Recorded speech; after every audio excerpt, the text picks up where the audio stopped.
அனைவருக்கும் வணக்கம். நாம் இன்று பார்க்க போகின்ற தலைப்பு குணங்குடி மஸ்தான் சாஹிபு அவர்கள் இயற்றிய ஆனந்த களிப்பு. குணங்குடி மஸ்தான் சாஹிபு அவர்கள் தான் இறைவனுள் ஆனந்தம் அடைந்த நிலையை விளக்கி கூறுகின்றார். பாடல் 1. கடவுளை தான் அடைய வேண்டுமென்று எண்ணி மனம் துணிந்து அவருக்கு இருக்கின்ற எல்லா குறைகளையும் அவரிடத்தில் சொல்லிக் கொள்வதாக அவரே விளக்குகின்றார். பாடல் 2.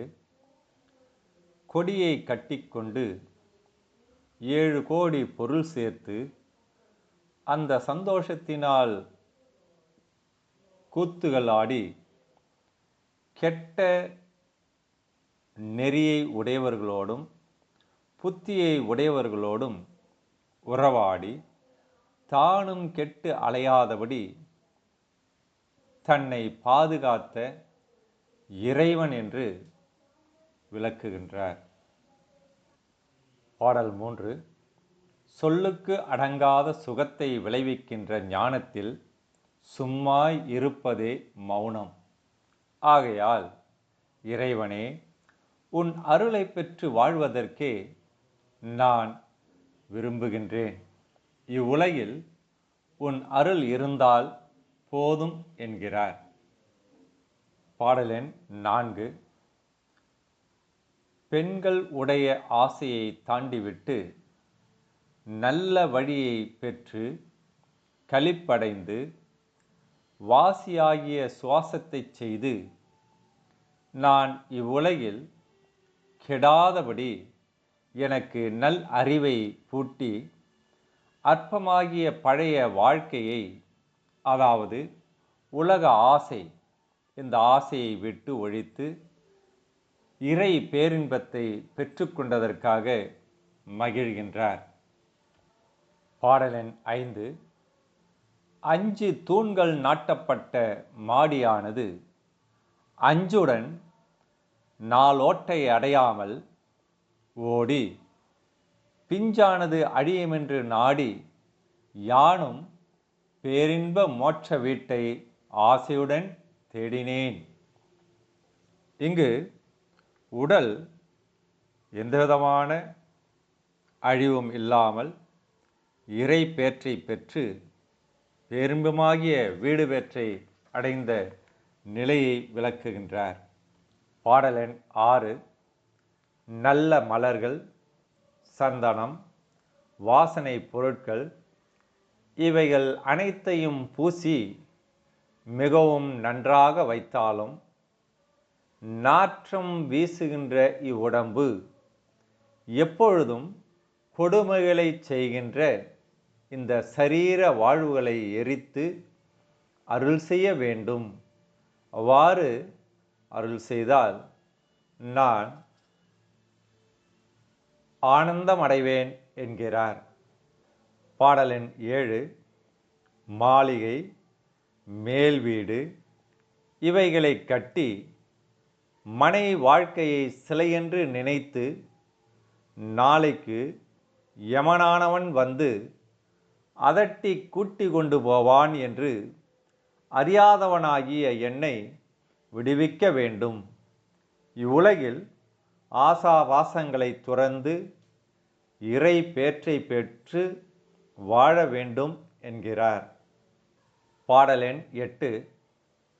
பட்டு வஸ்திரம், ஆபரணம் இவைகளை தரித்து, அதாவது இவைகளை அணிந்து கொண்டு பாழ்பட்ட வாழ்க்கையை பலனென்று கொண்டு மாண்டு கெட்டவர்களை பார்த்து நீங்கி, இறைவனே, உன் அருள் கிடைப்பதற்கு அருள் செய்வாயாக.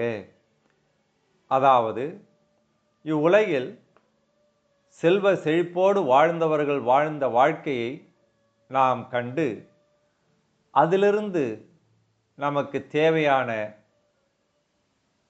நல்ல கருத்துக்களை எடுத்துக்கொண்டு நாம் இறைவனுக்கு உகந்த வாழ்க்கையை வாழ வேண்டும் என்கிறார். பாடல் எண் 9. காமம், குரோதங்கள் இவற்றையெல்லாம் ஒழித்து சூழக்கூடிய கருவி கரணங்கள் சகலமும் நீங்கி நின்ற உண்மை நிலையையும் மறந்து ஞானாசிரியனுடைய திருவடிகளை பெற்று பயனடைய வேண்டும்.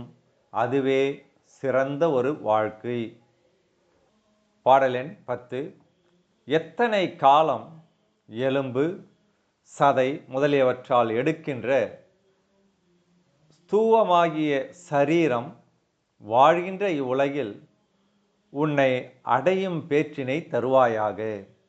இவ்வுடம்பு அழியக்கூடியது, ஆகவே அழியாத வாழ்வு வேண்டுமென்கிறார். பாடல் எண் 11. என் நிலையை உணர்ந்து எனக்குள் இருந்து ஆடுகின்ற சூத்திரம் பொருந்துகின்ற ஆட்டத்தை அறிந்து எல்லா நிலைமைகளையும் விட்டு ஞான ஆசிரியனுடைய கிருபையினால் தினந்தோறும் இறைவனுடைய அருளையெல்லாம் பெற்று வாழ வேண்டும். பாடல் எண் 12. கடலில் போடப்பட்ட துரும்பை போல அங்கும் இங்கும் திரிவதில் அறியாமை குடிகொள்ளும்படியான கெடுதியினால் நான் கெட்டு போகாதபடி உன் திருவருள் பொங்க பார்த்து துணிந்து சர்வ தேசங்களிலும் என்னை நீ ஆட்கொள்வாயாக. பாடல் எண் 13. காடு கரை முதலியவைகளில் சுற்றி ஒரு காட்சியும் காணப்படவில்லையே என்று உழன்று தேடுகின்ற காலத்தில் போய் எந்த திசையையும் தெரியாமல் தெளிவதற்கு நிற்கும்போது உன் அருளை தந்து ஆட்கொள்வாயாக பராபரமே. பாடல் எண் 14. ஆடின திருக்கூத்தை பார்த்து கழித்து உன் திருவருளினால் ஆனந்தத்தை உண்டாக்குகின்ற அருளில் உதித்து ஓடின வாசியாகிய சுவாசத்தை ஓடாமல் பற்றி அதில் உருகி ஒழுகுகின்ற அமிர்தத்தை தேற்றி எனக்கு வழங்குவாயாக. பாடல் எண் 15.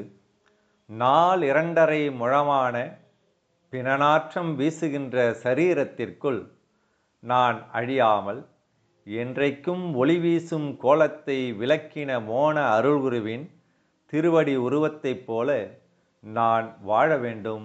இதுவே சிறந்த வாழ்க்கை என்கிறார்.